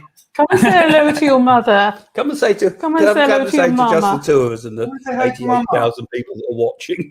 I come with my makeup on. That's okay. No. Willow, come and say hi to Nana. Goodbye. Quick hello, goodbye. Ian, come here. You're seeing our family now. Some of our family in the background. This is our grandchildren. That was Willow came on. Willow, just I couldn't straight see and it. straight. Yeah. He's a bit shy, Damien. No. No, they don't want to come. No. Oh, I leave him. We'll see him one day, I hope. Again. So anyway, I was telling you, superstition is a big thing in Naples, and actually, there is an interesting thing, and we pray the purgatory souls. Yeah. Is that Cape Mountain? We don't pray gods, no. But we pray the purgatory souls, and because we ask for something in exchange, because you know what they say, the soul that is in purgatory just needs to have enough prayers to then go to heaven. Oh, is that what it is? Okay, I knew purgatory was in between. Yeah. So we pray the purgatory souls in exchange for them to do something for us. Oh, okay. So then you win the lottery, and I will pray for you. Yeah. There is always it's always a door to this. It's never just for the sake of it. Yeah, there's always something there. I'm intrigued by the Catholic religion. Actually, when we went to Assisi and we saw St. Francis's stigmata types things and things they were showing there, and I was amazed by the energy of the place actually, and of course the fantastic paintings by what's his name? Caravaggio. Oh, I've forgotten his name now. God. Caravaggio. Oh no. Giotto. Thank you, Domenico. Giotto's amazing picture. He did this one picture there of this monk, and it was put in such a position that the light at a certain time from one of the windows would hit it like a spotlight, and it was always as the light was going down, so it was usually a golden light, you know. It just became illuminated in a darkened area, wasn't it? Do you remember that? Well, then you would love. Giotto was a very interesting painter, actually. Then you will love actually the Roman architecture from the time of Herculaneum and Pompeii. There are villas in Herculaneum that were built before the time of the eruption, in which the windows are made in such a way that when the sun goes up, you basically have the sun hitting always the same spot. Yeah. So when it's 12 o'clock, the sun is up in the sky and goes straight down to the center.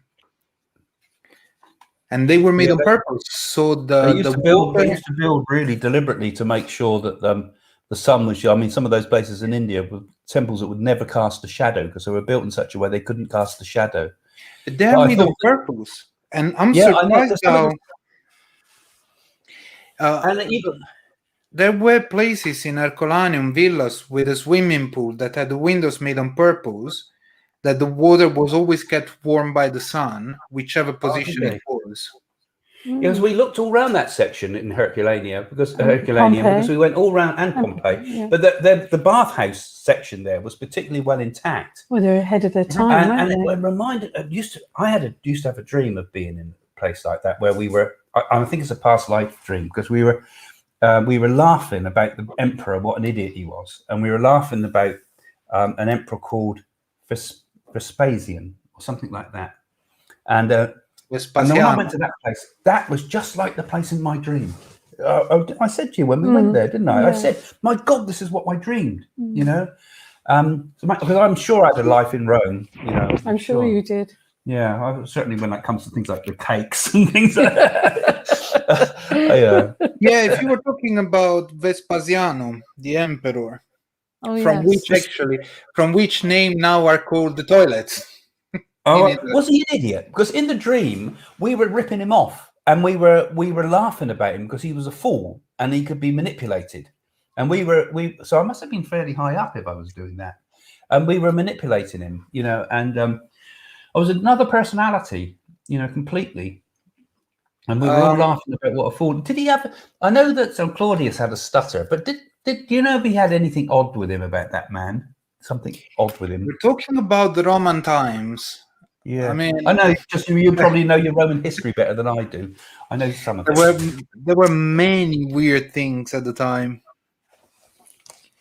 I can't remember who was, but there was a character during these ancient times that actually forced a boy to dress like a woman to marry him, to fake that was his wife. There was absolutely Satyricon. That's all in the stories of the Satyricon, isn't it? Yeah, I think part of it. But I mean, there are a lot of weird stories from the time. Actually, that Satyricon, I read some of that Satyricon book. The things they used to, the feasts they used to have were absolutely a bit like Indiana Jones, but out of this world type of thing. They'd have a bird inside a bird inside a bird inside a bird inside a bird inside a bird inside all different ones, and then you know the food was just extraordinary, and that just debauchery throughout the whole thing too. Sounded quite an interesting. Make a popular restaurant nowadays, I should think. Horrible. Yeah. So no, as I was telling you, everything was really weird, but. Sorry, there is another guy trying to inbox me for accurate reading and love spelling. Fundai Ramon. Just ignore these people. Oh, here we go. Love spells. I can't even write the word spells. These Some people Nigerian. They're from Nigeria, and they're going on all psychics and clairvoyance sites saying private message me, and they're just trying. They're scammers. But nobody's going to look at that. Yeah, they're scammers. They're just scammers. This is the problem, isn't it? With so much psychic work, you know, these chain letters that used to come round too. I remember used to frighten people so much. Yeah, after money all the time. And they put terrible. If you don't pass this, if you don't respond to this, terrible bad luck can happen to you. So it's like we were talking about with superstitions. They play on the minds of people. And people like that idiot that was on there a second ago, I mean, they're playing this idea, you know, you've got to have spells and things in order to, they'll all be hexed. What a terrible misuse of it all. Yeah. Yeah. They've been going on all the medium sites and because I think these ancient things could be used for in good purposes, but of course, if there's such a thing, you can also play on people's fears and vulnerabilities and get them apart with money. Anyway, back to our talk. Oh yeah, Franco was saying, to this day, Greek is spoken in Puglia and Calabria by approximately 12,000 people. Is it really? 12,000 people speak Greek. That's quite a lot, isn't it? In Italy. Gosh. I think they are from the small villages because, like in Czech Calabria, that's where we were watching the program last night. You don't know about you a got Godfather. 000. Oh, it's fantastic. So Italian. Yeah, tearing pigs apart and cutting some pretty rough stuff. You want to watch that? And Netflix. It's part in Italian, part in English. Yeah. So I can understand it full, Daniel half. Yeah, that's right. Yeah. Well, you don't have to read the subtitles. It's a good movie. Well, a good series, but very, very, very violent though. It's like The Godfather, isn't it? A bit like The Godfather. What's it called? What it's called? 000, is it? 000, 3 zeros. A bit the word 0 3 times. Which is it just released it, so all the Netflix. not on Netflix. It's on Prime. It's on Sky Global or whatever it's called. Global. Yeah, Sky Atlantic. Okay. Atlantic. Need to see if I have the channel. But yeah, I mean, culture-wise, we are pretty wide, but mostly there is a reason why there is so many superstitions, so many languages, so many. Take Neapolitan language. It's really close to French. Like some words are similar. Like, well, they were conquered by the Normans, weren't they? Yeah, Naples was conquered by the French. Was under the French kingdom. Yeah, the Normans under the Spanish. Yeah, we had quite a lot of conquerors around, so we took a bit from everybody. But yeah, because of these, we have all these different superstitions and beliefs. So you've absorbed them from all over the world, all the different. Yeah. Italy itself is full of more superstitions than most countries, because I've read up quite a lot about superstitions in the time, and there's some really odd stuff in Italy. But the thing is, they still keep to them, don't they? It's tradition. But it's Italy is an old country. There are still old mentalities in place there, and they are hard to die. Yes. Yeah. And I suppose, especially because we got a lot of small villages, and by small villages I mean 100, 200 people, in which are farmers, and like I suppose in a way it's a bit like people are today, isn't it? People today, the modern day superstition is all like the misinformation you get on Facebook and things, where one person starts to get some crazy idea and everybody else subscribes to it, and then it becomes almost as if it's fact. You know, and it must have been very similar, I suppose, the way these things must have developed, you know, and then you import new ones. You know, I mean, where did they come from? You know, observing nature. I can tell you. Okay, I can tell you the Wiccan. How it's called? The Wiccan ceremony with the full moon. That actually works. But it worked for me 3 times. I've done it. So you went along to some of these Wicca ceremonies, did you? That's how you managed to grab our daughter, was it? you cast these love spells. Actually, it was your daughter that grabbed me because I was not loving it. Yeah, probably more likely. And she came and picked me up. Entrapped you. God. She kidnapped me. No, actually, it did work 3 times I've done it. But then again, it could be just coincidences. You don't know. But the other point is that today we don't have any more this type of beliefs or how you call them. Well, we don't think we do. But if you think what happened around just the beginning of the Second World War, you know, in Germany, I mean, there was this idea of superstition was kind of very much in the background. Then Hitler jumped on it, didn't he? And he started with the torchlight ceremonies and the old ancient ideas of the ancient. Hitler was a massive believer of these things. Tibet, I mean, didn't he took the eagle from the Romans and he took Yeah. the swastika from Tibet, but he had this idea of the ancient Teutonic Knights and all the rest of it, and the ancient lands that had sunk off in the Atlantic, and all the rest of it, and all these ideas which captured people's imagination, just like something like Game of Thrones when we watch it now will capture your imagination. So all this sort of superstition and things that we think, oh, it's not much around, actually it's probably just below the surface, and you could probably see it explode again onto the world stage. You only take someone to sort of ignite that, and you end up with world movements again, like what happened in, particularly happened in Nazi Germany, didn't it? But it's often this sort of same type of explosion of unconscious energy. And it wouldn't surprise me, with all this lockdown and with all this frustration of energy, that something could come to the surface if someone captures the people's imagination with something that hits that same old ancient mind. Who knows what could happen, and it's usually terrible things. What about that program being Or watching? They religious did. explosion. Well, yeah. if you want, I'll give you one interesting conspiracy theory. Actually, I just researched about it, and it's about your beautiful Queen Elizabeth I. Oh, there's never been any conspiracy theories around her.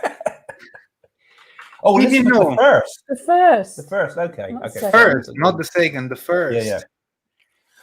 Did you know that there is a conspiracy theory that was created by Bram Stoker that says that Elizabeth I was actually a man, and there is a I've reason heard that. behind? Yeah, I've heard that one. I'll tell you one of the things about Queen Elizabeth I that I found interesting. She had this fear of her doppelganger, a double, right? Yes. And in Elizabethan times, there used to be this idea that if you saw your double, you would die, One of the two has to die. Yeah, one of the two has to die, and she was absolutely obsessed with this through her whole life. Apparently, absolutely terrified by this idea of this doppelganger, this sort of her double stalking her. That's a weird thing, isn't it? It's make a great ghost story, make a great story to follow up, actually, to make into a novel, wouldn't it? No, I've always got good ideas, and everybody. Yeah, but she was a very strange woman. In fact, I know that she didn't follow on from Henry VIII, actually. It was Edward II, because I applied to go on Who Wants to Be a Millionaire. You got it wrong. And I got that question wrong. You didn't want to know you. I actually think you're going on Gogglebox. That'd be a good one. We might apply for a few things. I think it would be quite fun, wouldn't it, to do? I've tried to search for Gogglebox because I wanted to apply, because I found out actually they get paid quite good money just for sitting They get down. about £1,000. No, you get more for than 12 that. hours. You do 12 hours, but what you don't tell people, it's like every single day. Yeah, 1 hour. And you get all free day. takeaways as well. Yeah, 1 hour is all day. Yeah, but let's We put should do it our own this way. Gogglebox on here, actually. No, put it in this way. I mean, aren't you watching TV an hour a day at least? Yeah. You are I watching expect TV 1 hour a day. You have to watch what they want you to watch, don't they? They want you to watch not Netflix. You're going to be watching Coronation Street, or you're going to be watching That's fine. other mind It doesn't numbing matter, stuff. does it? Does it matter? I will just put my mind out on that. I will speak my mind. Jane's mum, Nanny Joan, she'd be perfect for it. She'd watch anything you put in front of her. I mean, I've often put stuff on flick channels and left her there all day watching something Yeah, like that's cruel. religious programs, or sports. No, seriously. I mean, the only problem is that you cannot apply for it. They have to search for you. They have to find you. Do they? Yeah. Yeah, the people I was looking at it, and for Gogglebox is the crew that is looking for the people. It's not the other way around. So you cannot apply for it. But we can create our own Gogglebox.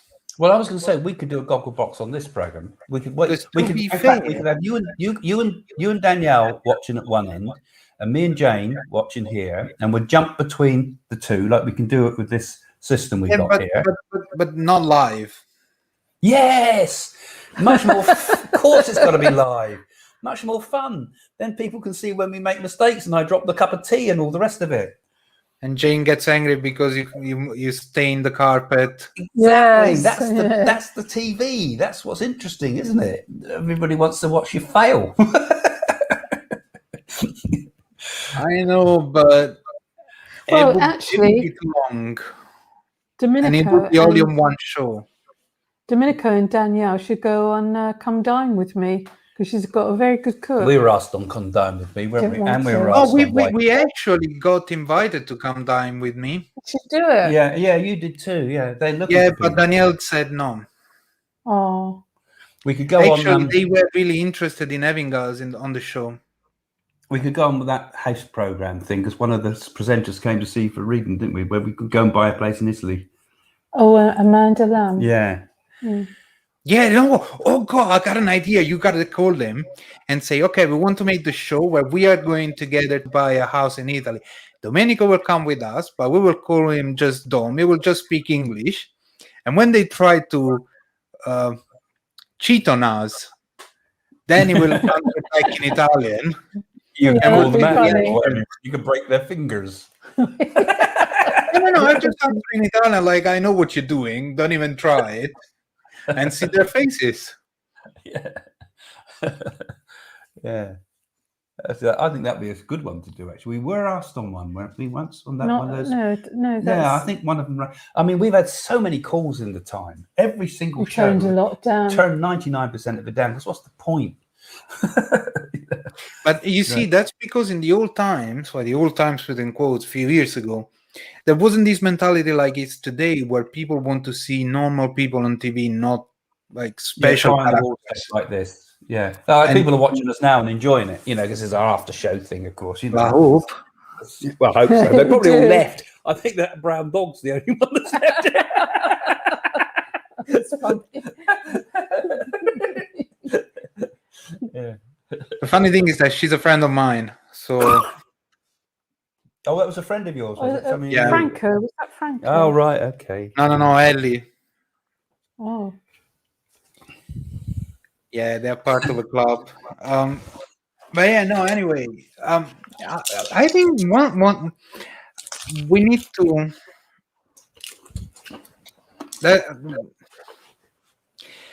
We need to wait that we go back to some kind of normality, because it would be funny to go to places where we only speak English, but there are Italians or Czech.